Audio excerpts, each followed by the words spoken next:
Nikki Whitehead avait 34 ans lorsqu'elle a été retrouvée inanimée dans sa baignoire, littéralement dans un bain de sang. 16 ans plus tôt, Nikki avait donné la vie à 2 petites filles et si elle n'avait pas eu une enfance facile, elle a tout fait pour donner à ses enfants la meilleure vie possible. Mais le 16 janvier 2010, ce sont elles qui ont appelé la police pour dire avoir retrouvé leur mère décédée à leur domicile. La suite va alors énormément choquer le public et les enquêteurs. Pour tout savoir sur la triste et mystérieuse histoire de Nikki Whitehead, lançons-nous maintenant dans la vidéo.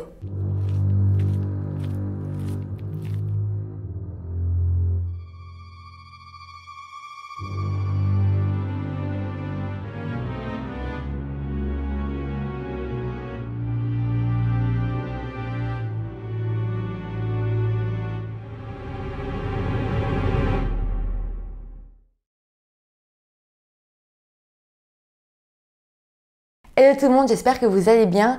On se retrouve aujourd'hui avec une affaire qui est juste atroce. Je la trouve extrêmement dure à écouter, je la trouve extrêmement barbare.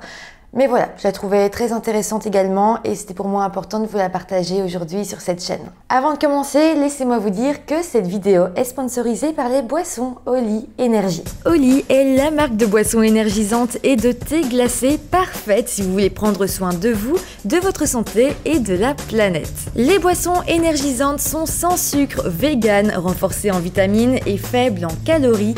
De plus, elles contiennent des arômes et colorants naturels. Ce que je trouve également génial, c'est que pour sa gamme énergie, Oli utilise une caféine cristallisée qui a un effet à plus long terme et nous évite donc le petit coup de fatigue post-caféine. Une autre chose qui va vous convaincre sans hésiter d'adopter Oli est leur engagement pour une planète plus propre. Un pot de Oli remplace 50 canettes. Mais laissez-moi aussi vous parler de leur gamme de thé. Là aussi, il s'agit de poudre, ce qui vous permet de vous faire un délicieux thé glacé en quelques secondes. Vous pouvez donc prendre vos petits sachets partout où vous allez et avoir un thé glacé super facilement. À nouveau, Oli vous propose plein de goûts différents et des thés riches en vitamines et antioxydants. Si vous êtes indécis, n'hésitez pas à commander leur pack découverte et si vous commandez leur starter pack, vous aurez en plus une jolie gourde en verre comme la mienne. N'hésitez pas à aller faire un tour sur le site en barre de description et profitez dès maintenant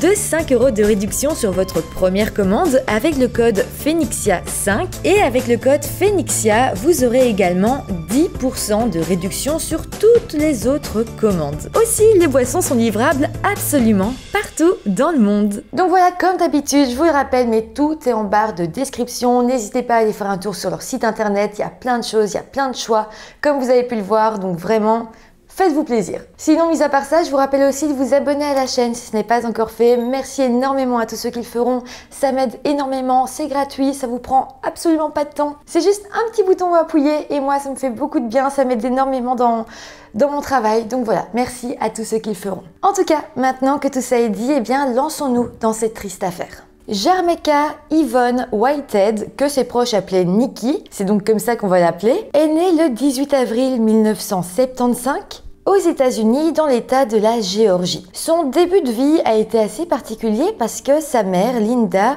se trouvait en fait en prison pour possession de drogue lorsque Nikki est venue au monde. Comme sa maman n'était pas en mesure de l'élever, Nikki a alors été élevée par son arrière-grand-mère qui s'appelait Della Frazier. Mais bon, Della n'était pas vraiment une figure maternelle pour Nikki. Elle ne l'a jamais vraiment éduquée et lui a jamais vraiment donné de règles à suivre. Au final, Nikki était donc laissée un petit peu face à elle-même. Par exemple, elle n'avait jamais eu de couvre-feu, donc en soi, elle pouvait venir et aller à sa guise et n'était pas vraiment surveillée. Elle n'avait même pas besoin de dire à sa grand-mère où elle se rendait. Et donc à cause de ça, très jeune, elle est beaucoup sortie, a connu différentes relations et suite à ça, à 17 ans, Nikki a appris qu'elle était enceinte. J'ai jamais entendu parler du père des enfants dans cette histoire, donc j'imagine qu'il n'était pas présent. En tout cas, Nikki a accepté cette grossesse et d'ailleurs, quelques mois plus tard, elle va se rendre compte qu'elle était en fait enceinte de jumelles. Malgré le fait qu'elle était quand même encore assez jeune,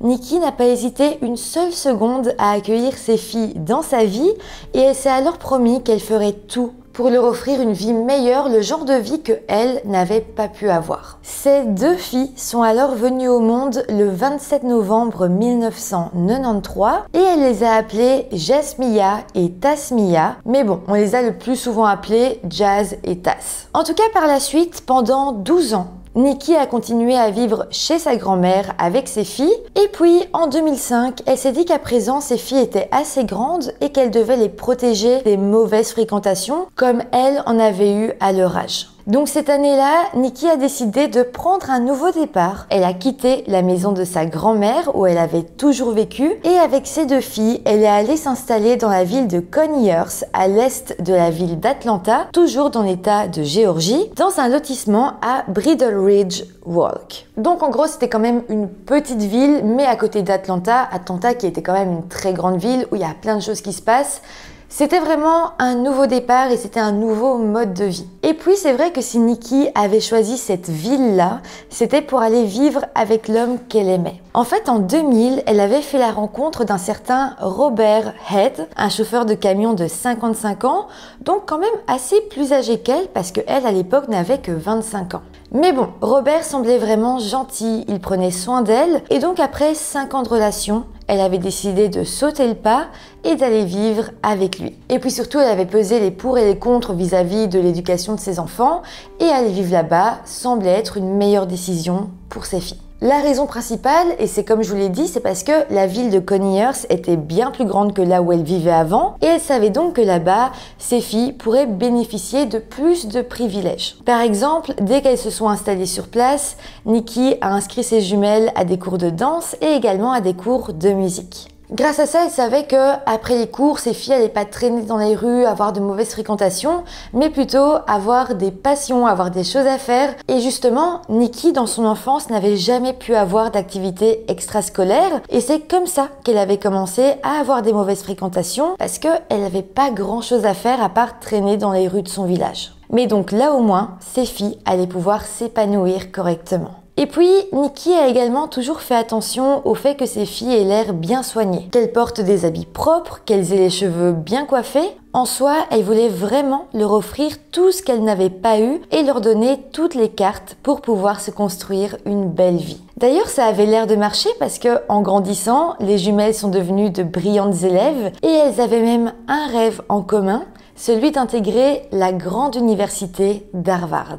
Tout allait donc pour le mieux. Mais malheureusement, les choses vont commencer à se compliquer lorsque les filles vont arriver au lycée. C'était en 2007 et à ce moment-là, les jumelles avaient alors 13 ans. En fait, Jazz et Tas, donc les jumelles, ont commencé à vouloir sortir. Et donc, c'est là que Nikki a dû leur imposer certaines limites. Des limites évidemment qu'elle n'avait pas eues, donc ça restait important pour Nikki d'encadrer la vie de ses filles pour être sûre qu'elles restent dans le droit chemin. Mais voilà, il semblait quand même que les jumelles aient un gros problème avec le nom. En fait, Jazz et Tas semblaient rentrer dans leur crise de l'adolescence et étaient toujours assez aigris et contrariés face aux règles qu'imposait leur mère. Déjà, elles étaient très en colère contre leur mère parce qu'elle leur instaurait un couvre-feu.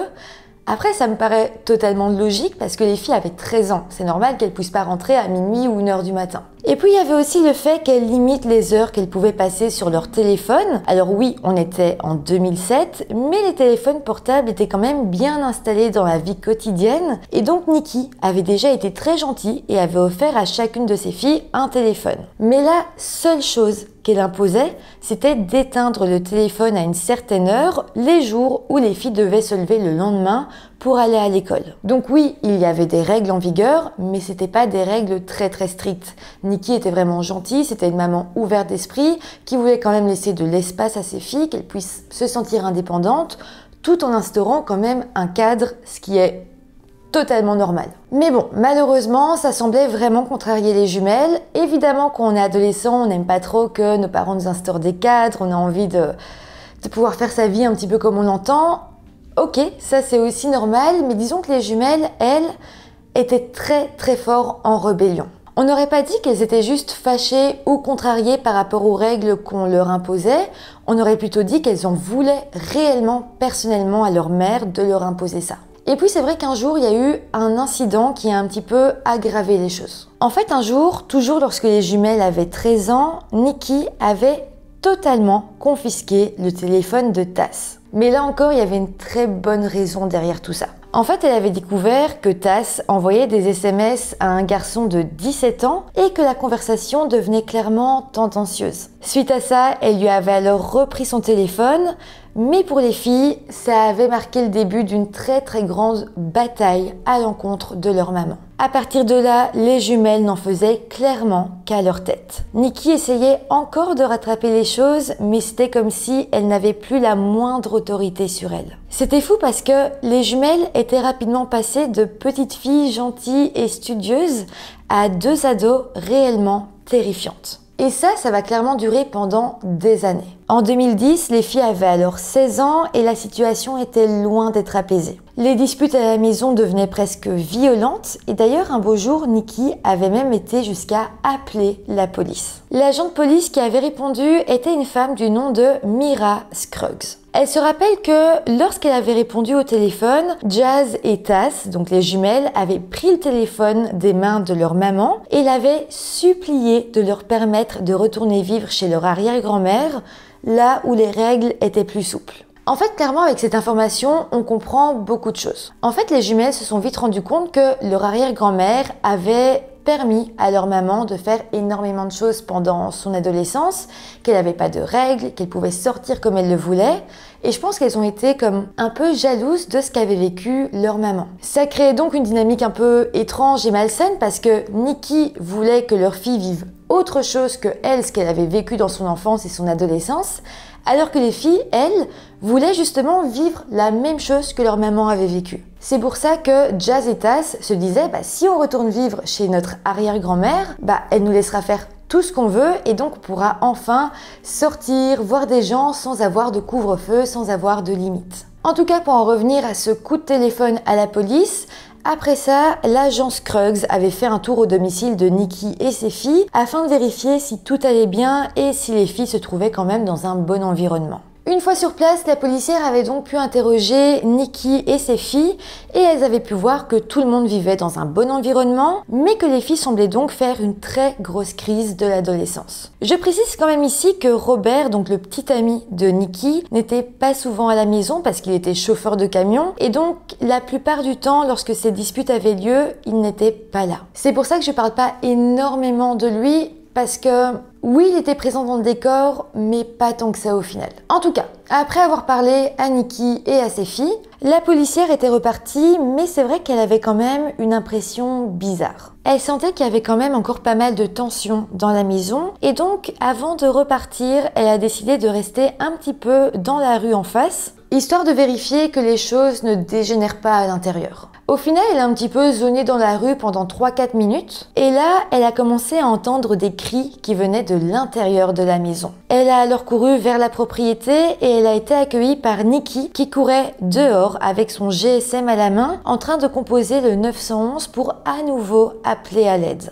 La policière Scruggs a donc été la voir et elle a noté que Nikki semblait totalement hystérique. Elle lui a alors raconté que ses deux filles s'étaient mises en colère après son départ et qu'elles avaient commencé à s'en prendre à elle physiquement.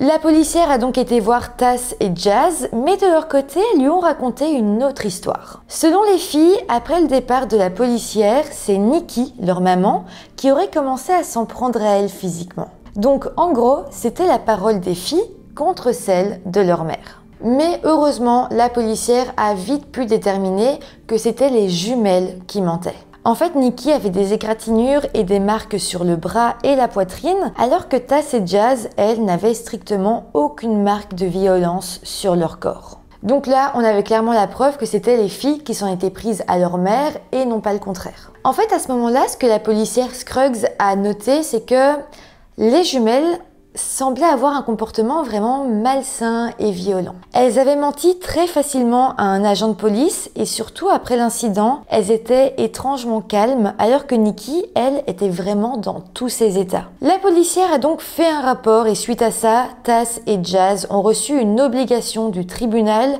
de suivre une thérapie avec leur mère. De plus, suite à ça, les jumelles sont retournées vivre pendant un bout de temps chez leur arrière-grand-mère, donc Della Frazier, mais Nikki s'est énormément battue avec le tribunal pour essayer de récupérer leur garde. Elle les a finalement récupérés un moment, mais c'est vrai que la relation des jumelles avec elle devenait de plus en plus compliquée. En fait, malgré tout, Nikki tenait à vivre avec ses enfants, mais elle se rendait aussi compte que ses filles lui faisaient vivre un véritable enfer. Elle était un peu perdue parce que elle les aimait, elle voulait vivre avec elles, elle voulait avoir leur garde, et puis elle savait aussi que si les filles vivaient chez leur arrière-grand-mère, elles n'auraient pas toutes ces règles, elles seraient vraiment livrées à elles-mêmes. Mais d'un autre côté, elle se rendait bien compte qu'elle avait besoin d'aide. Elle s'est d'ailleurs tournée vers les autres membres de sa famille, mais tout le monde trouvait qu'elle exagérait et disait souvent à Nikki « T'en fais pas, tes ados sont en crise d'adolescence, il n'y a rien de grave là-dedans ». En gros, tout le monde minimisait la situation parce que personne ne savait réellement tout ce que vivait Nikki. Mais bon, Nikki, elle savait que c'était bien plus que ça et elle savait que ses filles semblaient vraiment avoir un vrai problème. Au final, après ça, les filles sont finalement retournées encore une fois vivre chez leur arrière-grand-mère. Et puis finalement, le 5 janvier 2013, elles sont à nouveau revenues vivre chez leur mère. Elles s'étaient vraiment trimballées d'un endroit à l'autre parce qu'elles voulaient vivre chez leur arrière-grand-mère. À chaque fois, Nikki faisait toutes les procédures juridiques pour les récupérer.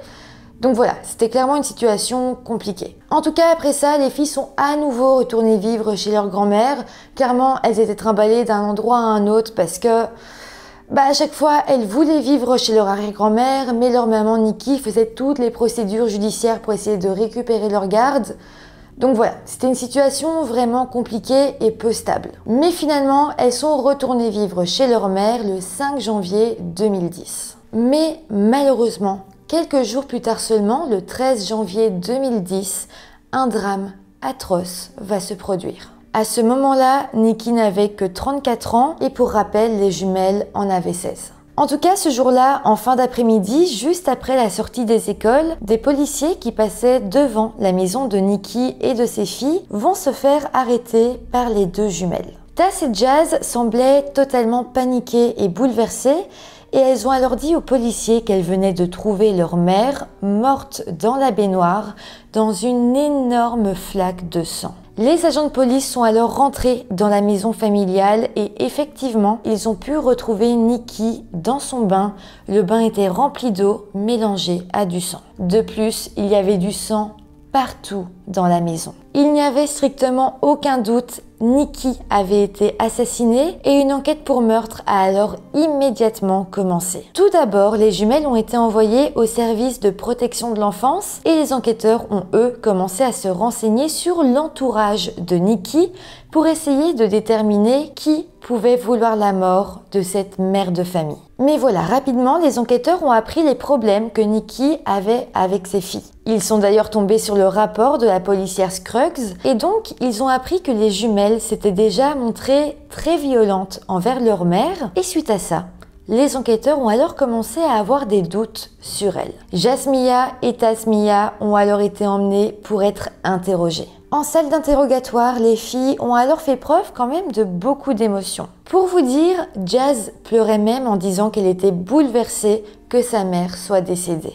Clairement, les filles n'avaient pas l'air froides du tout, elles étaient bouleversées, mais à présent, ce qu'il fallait savoir, c'est est-ce qu'elles l'étaient vraiment ou est-ce qu'elles faisaient semblant. Pour essayer de les rendre comme plus faibles, les policiers ont décidé de les séparer et de chacune les mettre dans une salle d'interrogatoire différente en se disant que ensemble, elles se sentaient plus fortes, mais séparées, peut-être que l'une ou l'autre craquerait. Et ça a effectivement marché dans un sens parce que toutes les deux étaient d'un coup très déboussolées. D'ailleurs, en les interrogeant séparément, les enquêteurs ont pu constater que leurs histoires ne concordaient pas. Mais là, pour vous dire à quel point les filles semblaient être vicieuses, à un moment donné, les enquêteurs ont laissé Tasmiyah seule dans la salle d'interrogatoire. Au début, elle semblait agir totalement normalement, mais à un moment donné, elle a semblé remarquer qu'une caméra surveillait chacun de ses faits et gestes. À partir de là, elle s'est alors mise à prier à haute voix pour que le meurtrier de sa maman soit arrêté et que les policiers voient qu'elle n'était pas responsable. Clairement, elle était dans la manipulation, elle essayait de tout faire pour réussir à s'en sortir. Mais pour continuer sur l'interrogatoire, à un moment donné, les enquêteurs qui avaient remarqué que les filles portaient des gants leur ont demandé de les retirer. C'est là qu'ils vont se retrouver face à une très grande preuve de leur culpabilité. Sous leurs gants, on a découvert qu'elles avaient toutes les deux des coupures et des marques de morsures sur la peau. Les filles ont alors simplement répondu qu'elles s'étaient disputées entre elles et que ça n'avait rien à voir avec leur mère. Mais bon, tout de même, ça restait assez difficile à croire. D'ailleurs, un petit peu plus tard, les jumelles ont changé leur version des faits et ont déclaré qu'elles s'étaient auto-infligées ces blessures, un peu comme de l'automutilation. D'ailleurs, pour le trouver, à un moment donné où elle était seule dans la salle d'interrogatoire, Jazz a essayé de jouer devant la caméra et a montré qu'elle se mordait la main lorsqu'elle était seule, comme pour prouver que c'était bel et bien elle qui s'était fait ça. Donc voilà, encore une fois, on se rend compte que les jumelles jouaient énormément avec les caméras de surveillance. En tout cas, après ce long interrogatoire, les jumelles ont été placées chez leur arrière-grand-mère. La police n'avait pas encore assez de preuves pour les arrêter, donc ils les ont libérées. Et d'ailleurs, là-dedans, elles avaient un petit peu gagné parce que depuis le début, elles voulaient vivre chez leur arrière-grand-mère. Et là, ça allait être le cas. Elles ont donc quitté le commissariat à bord de leur voiture et elles ont pris la route sereine. Mais tout de même, pour essayer de les piéger, les policiers avaient installé des enregistreurs dans leur voiture au cas où elles décideraient d'avouer dans la voiture. Ça va marcher dans un sens parce que, une fois seules dans la voiture, on a pu entendre à leur voix que leur comportement avait totalement changé. Elles ne semblaient plus bouleversées ni perturbées par la découverte du corps de leur mère. C'était même le contraire. Elles semblaient sûres d'elles et même un peu fières. Elles diront d'ailleurs à un moment qu'elles étaient convaincues que la police ne retrouverait pas l'arme du crime ou encore qu'ils n'arriveraient pas à trouver la moindre preuve contre elles. Et après ça, 4 mois vont passer. Pendant ce temps-là, les filles vont continuer à vivre leur vie comme si de rien n'était. Elles sont allées à l'école, elles ont eu une vie sociale et ont alors commencé à croire qu'elles s'en étaient complètement tirées. Mais pendant ce temps-là, la police les surveillait en permanence et montait un dossier solide à leur encontre. D'ailleurs, en fouillant dans les poubelles ou dans les affaires des filles, je sais pas trop, mais en tout cas, les enquêteurs ont retrouvé une note écrite par Jazz à l'attention de son petit ami dans laquelle elle déclarait « Je déteste vivre ici, être avec elle ». Donc cette lettre, elle l'avait écrite avant que sa mère ne décède et elle disait à quel point elle détestait vivre avec sa mère. Donc voilà, la police a trouvé plusieurs choses comme ça qui montraient à quel point les jumelles semblaient détester leur mère. Et suite à ça, le 21 mai 2010, la police a alors arrêté les filles. Clairement, l'arrestation n'a pas été facile parce que dès qu'elles ont été arrêtées, Jazz et Taz ont vraiment eu un comportement très méchant, j'ai envie de dire, et elles se sont mises à se moquer des enquêteurs. D'ailleurs, c'est vraiment à ce moment-là qu'ils ont pu voir la vraie nature des filles. Les jumelles ont alors été mises en détention avant leur procès, mais une fois vêtues de combinaisons orange face à une accusation de meurtre, elles ont alors pris la décision d'avouer. Alors personnellement, je ne pense pas que c'était par acquis de conscience, mais surtout pour essayer d'avoir une peine un petit peu moins lourde. En tout cas, une fois en salle d'interrogatoire, elles se sont effondrées alors qu'elles faisaient des aveux enregistrés. C'était vraiment difficile à entendre parce que la police a appris comment des filles de 16 ans avaient coupé, mordu et presque sectionné la moelle épinière de leur mère. Mais donc à présent, je vais vous expliquer ce qu'il s'est réellement passé ce jour-là. Le matin du 13 janvier 2010, Jasmiyah et Tasmiyah s'étaient disputées avec leur mère. La dispute avait fini par dégénérer et Nikki avait brandi un pot assez lourd comme pour menacer ses filles ou pour se défendre au cas où elles l'attaqueraient. Là, les jumelles avaient tenté de lui reprendre le pot, mais très vite, les choses avaient dégénéré et une bagarre vraiment violente avait éclaté. Jasmiyah a alors expliqué avoir cassé un vase sur la tête de sa mère, tandis que Tasmiyah avait saisi le pot et frappé alors sa mère avec. Et puis finalement, Taz avait décidé de prendre un couteau et a poignardé sa mère pendant que sa jumelle l'étranglait avec un ruban. Après avoir étranglé sa mère pendant un long moment, Jasmiyah s'était alors elle aussi munie d'un couteau et avait continué à poignarder sa mère tout comme le faisait déjà sa sœur. Jasmiyah se défendra d'ailleurs en interrogatoire et dira « Mon état d'esprit à ce moment-là était de me défendre ». Bon, clairement, se défendre, je pense pas que ce soit le mot adéquat,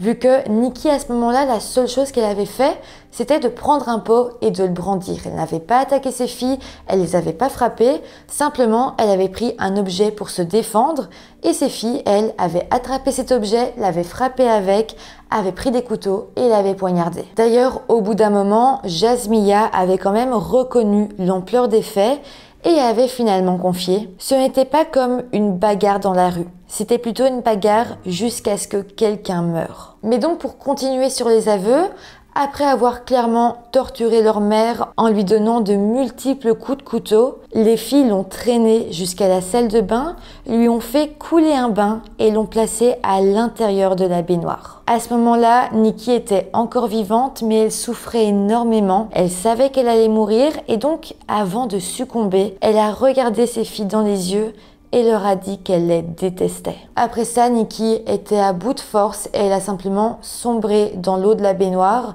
et c'est là que les jumelles ont su qu'elle était morte. En tout cas, après le meurtre, les filles ont récupéré le sac à main, le téléphone de leur mère, ainsi que le pot et le couteau qui avaient servi au meurtre et elles les ont mis dans un sac en plastique. Elles ont caché le sac dans la maison et puis après ça, elles sont parties à l'école comme si de rien n'était. La suite, on la connaît, elles sont rentrées à la maison, elles ont fait semblant de découvrir leur mère inconsciente dans la baignoire et elles ont été chercher de l'aide auprès de la police. Au final, comme les filles ont tout avoué, il n'y a donc pas eu de procès, mais seulement une audience de détermination de la peine qui a eu lieu au mois de janvier 2014. D'ailleurs, lors de cette audience, la grand-mère des jumelles, donc la mère de Nikki, qui je le rappelle lui avait donné la vie en prison, a décidé de témoigner. Elle a alors déclaré qu'elle avait le cœur brisé par la mort de sa fille, mais qu'elle aimait et pardonnait aux jumelles. En tout cas, pour ce qui est des jumelles, elles ont toutes les deux plaidé coupables d'homicide involontaire et ont été condamnées à 30 ans de prison.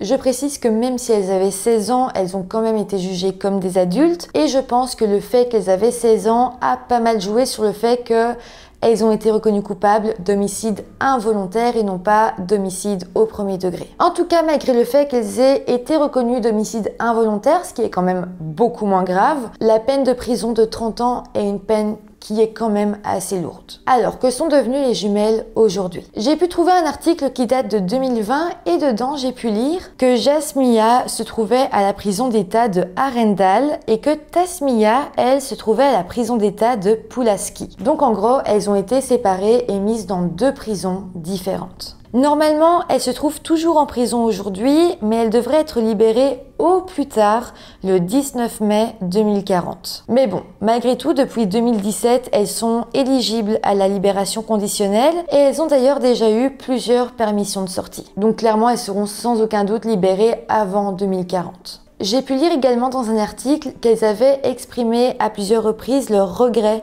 par rapport à ce qu'elles avaient fait et diront souvent que les choses avaient beaucoup trop dégénéré et que tout ça s'était produit sur un coup de tête. Elles ont également dit que leur mère leur manquait et qu'elles aimeraient bien la voir encore avec elles aujourd'hui. Voilà, c'est comme ça que se termine cette horrible histoire. Personnellement, je sais pas trop quoi penser de tout ça? Je suis pas sûre que les jumelles représentent un vrai danger pour la société. Je pense qu'effectivement leur crise de l'adolescence a été très grosse, trop grosse.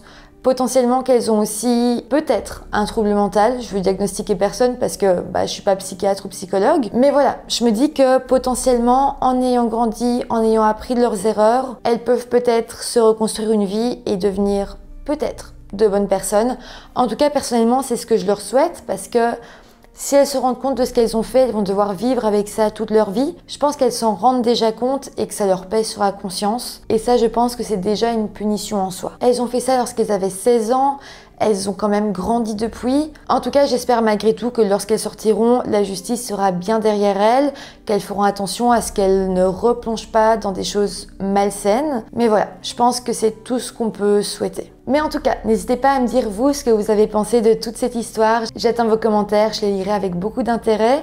Sinon, mis à part ça, n'oubliez pas d'aller voir en barre de description si vous êtes intéressé par les produits Oli Energy. Sinon, n'hésitez pas aussi à mettre des petits pouces en l'air si la vidéo vous a intéressé, à vous abonner à la chaîne. Et moi, je vous dis à très bientôt pour une nouvelle vidéo. Bye!